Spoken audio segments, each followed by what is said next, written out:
कहते हैं कि हर इंसान के अंदर ना दो आवाजें होती हैं। एक वो जो कहती है सबकी मदद करो, सच बोलो, शांत रहो, और एक दूसरी जो फुसफुसाती है, अरे पहले अपना देखो, थोड़ा गुस्सा करने में क्या हर्ज है, ये चीज तो मुझे चाहिए ही चाहिए। बिल्कुल, ये अंदर की खींचतान। हाँ, ये खींचतान हम सब महसूस करते हैं, है ना? तो आज हम इसी अंदरूनी कश्मकश की गहराइयों में उतर रहे हैं और हमारा गाइड है श्रीमद् भगवत गीता का 16वां अध्याय। बहुत ही महत्वपूर्ण अध्याय है ये। आज की हमारी खोज का मिशन है भगवान श्री कृष्ण द्वारा बताए गए इंसान के दो बुनियादी स्वभावों को समझना, एक दिव्य यानी दैवी और दूसरा राक्षसी यानी असुरी। और ये जानेंगे कि ये सिर्फ कहानियों के देवता और राक्षस नहीं है, बल्कि हमारे अंदर की दो ताकतें हैं जो हमारे हर फैसले और काम को शक्ल देती हैं। और ये चर्चा बिल्कुल सही समय पर हो रही है, क्योंकि 15वें अध्याय में भगवान ने इस दुनिया को एक उल्टे पेड़ की तरह बताया था। हाँ, एक उलझा हुआ मायाजाल। बिल्कुल। तो उसे सुनने के बाद मन में एक सवाल उठता है, ठीक है, अगर दुनिया इतनी उलझी हुई है तो इससे निकलने का रास्ता क्या है? सही। 16वां अध्याय एक तरह से उसी का जवाब है। ये उस मायाजाल से बाहर निकलने का प्रैक्टिकल यूजर मैनुअल है। वाह, यूजर मैनुअल, ये सुनने का एक बढ़िया तरीका है। तो चलिए इस मैनुअल के पहले पन्ने से शुरू करते हैं। अध्याय का नाम है दैवासुरा संपद विभाग योग। नाम सुनने में थोड़ा भारी लगता है। हाँ, थोड़ा भारी है, पर इसका मतलब तो बहुत सरल है ना?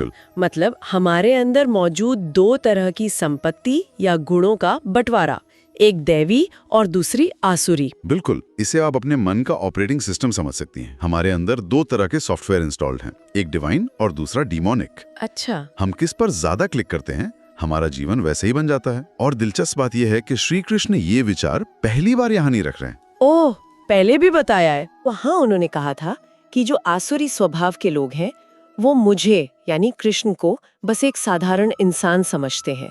उनकी नजर मेरे शरीर से आगे नहीं जा पाती। वो उस परमात्मा को नहीं देख पाते जो शरीर के जरिए काम कर रहा है। और देवी स्वभाव वाले? इसके उलट जो दैवी स्वभाव के लोग हैं वे अनन्य भाव से मुझे भजते हैं, क्योंकि वे जानते हैं कि ये शरीर केवल एक माध्यम है, असली शक्ति तो ब्रह्मांड की चेतना है। अच्छा, तो 9वें अध्याय में जो बीज बोया गया था, 16वां अध्याय उसी का पूरा पेड़ है। बिल्कुल, जहाँ हर डाल और हर पत्ते को विस्तार से समझाया गया है। तो फिर चलिए सबसे पहले उस देवी संपत्ति की बात करते हैं जिसे हम सब अपनाना चाहते हैं। अध्याय के शुरुआती श्लोकों में श्री कृष्ण कुछ बहुत ही सुंदर गुण गिनाते हैं। हाँ। जैसे अभयम यानी निर्भयता, सत्व संशुद्धि है यानी मन का पूरी तरह से साफ होना, अंदर कोई मैल ना होना। हाँ, और ज्ञान योग व्यवस्थिति ही यानी ज्ञान के रास्ते पर मजबूती से टिके रहना। और ये सिर्फ शब्द नहीं है, इनके बहुत गहरे मतलब है। जैसे अभयम या निर्भयता का मतलब लापरवाही नहीं है या किसी से भी लड़ जाना नहीं है। बिल्कुल नहीं, इसका असली मतलब है परिणाम का डर न होना। जब आप सही काम कर रहे हो तो इस बात से न डरना कि लोग क्या कहेंगे या मेरा नुकसान तो नहीं हो जाएगा। ये एक गहरी आंतरिक शक्ति से आता है। हाँ। और सत्व संशुद्धि ही यानी मन की शुद्धि, ये तो सुनने में बहुत मुश्किल लगता है। आज की दुनिया में मन को साफ कैसे रखा जाए? इसका एक सरल तरीका है अपने इरादों को देखना। क्या आप कोई काम दिखावे के लिए कर रहे हैं या सच्ची भावना से? अच्छा। मन की शुद्धि का मतलब है कि आपके विचारों, शब्दों और कर्मों में कोई विरोधाभास न हो।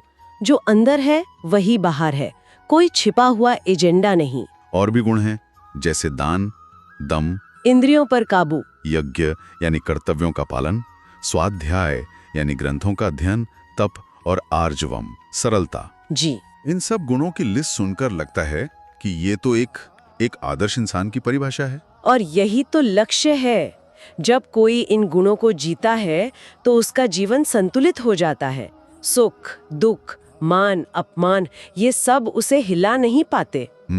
ऐसा इंसान दूसरों के लिए एक लाइट हाउस यानी प्रकाश स्तंभ बन जाता है।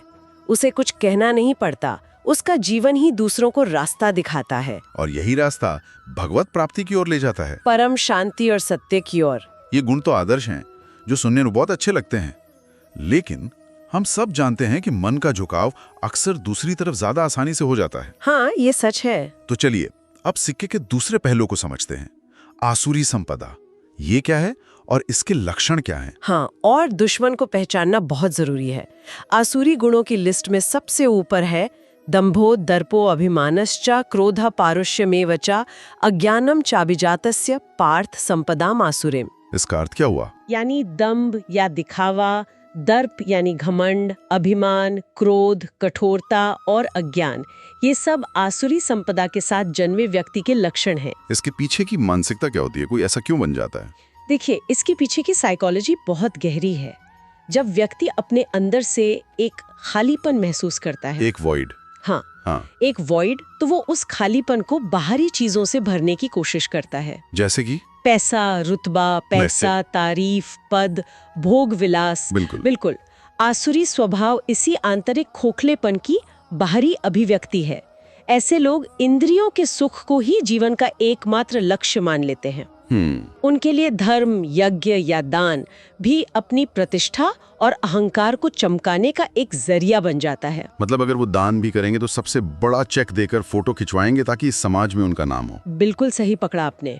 उनकी हर क्रिया के केंद्र में मैं होता है। मैंने ये किया, ये मेरी वजह से हुआ, मैं सबसे महान हूँ। और यही अहंकार उनके पतन का सबसे बड़ा कारण बनता है। सबसे बड़ा। ये रास्ता आत्मा को और गहरे बंधनों और दुख की ओर धकेलता जाता है।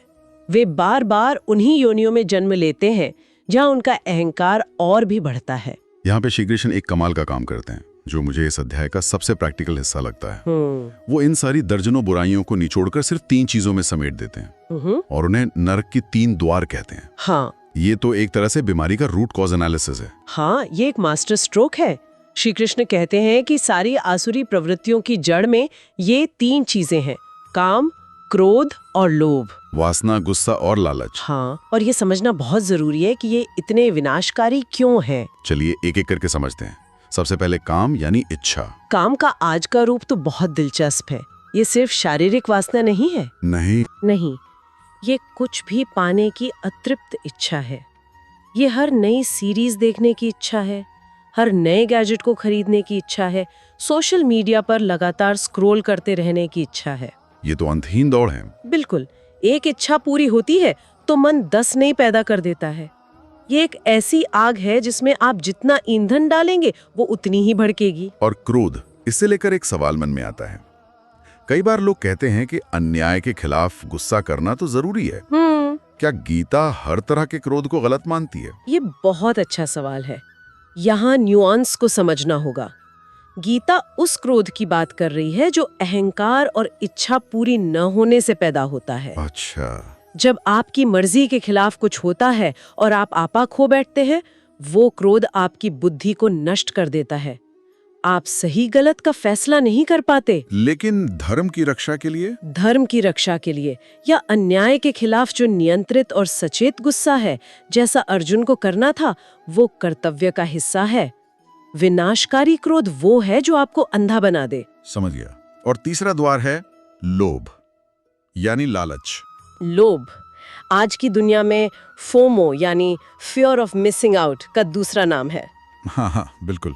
ये सिर्फ पैसे का लालच नहीं है, ये सोशल मीडिया पर ज्यादा लाइक्स का लोभ है, हमेशा अगले ट्रेंड को फॉलो करने का लोभ है। ये एक ऐसी प्यास है जो कभी नहीं बुझती। ये इंसान को कभी भी संतुष्ट नहीं होने देती, कभी भी पल में जीने नहीं देती। तो ये तीनों, काम, क्रोध और लोभ, एक दलदल की तरह हैं। बिल्कुल। आप जितना निकलने की कोशिश करते हैं उतना ही धंसते जाते हैं। कृष्ण कहते हैं, इनसे लड़ो मत, बस इनसे दूर हट जाओ, अपना रास्ता ही बदल लो। ये सब सुनकर मन में एक उलझन पैदा होती है। एक तरफ दैवी गुणों का पहाड़ है, दूसरी तरफ नरक के 3 दरवाजे हैं, जो सच कहूं तो बहुत आकर्षक लगते हैं। हाँ, लगते हैं।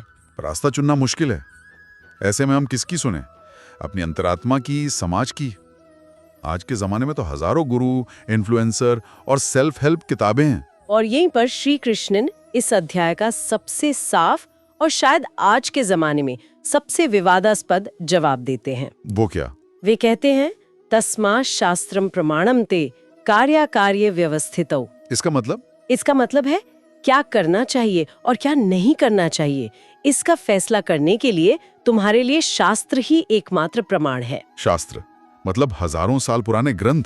आज की मॉडर्न समस्याओं का हल उनमें कैसे मिल सकता है? कई लोगों को ये बात दकियानूसी लग सकती है। बिल्कुल, और ये शंका स्वाभाविक है।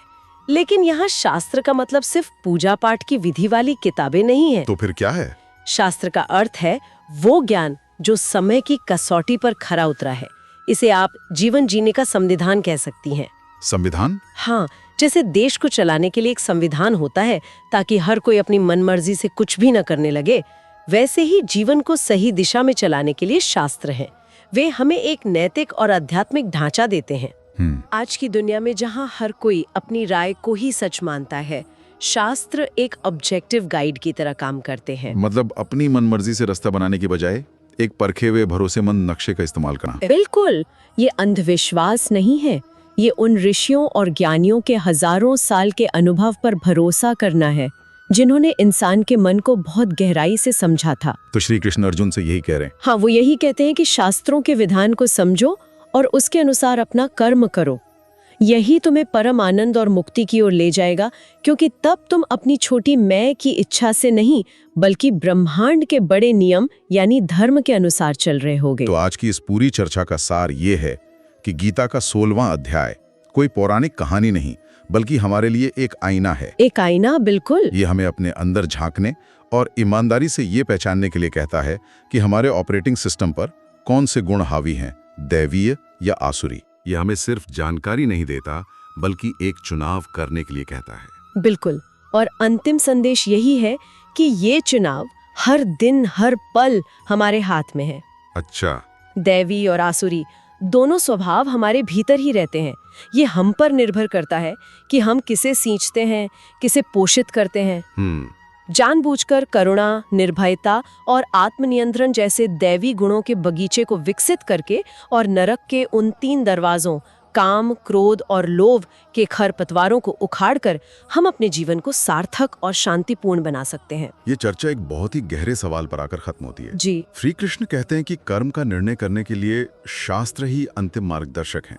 आज की आधुनिक दुनिया में जहां हमारे पास सेल्फ हेल्प किताबें हैं, अनगिनत गुरु हैं, फिलॉसफी और वैज्ञानिक नजरिए जैसी चीजें हैं, बहुत कुछ है। वहां क्या करना चाहिए और क्या नहीं, ये तय करने के लिए हजारों साल पुराने ग्रंथों पर निर्भर रहने का असल में क्या मतलब है?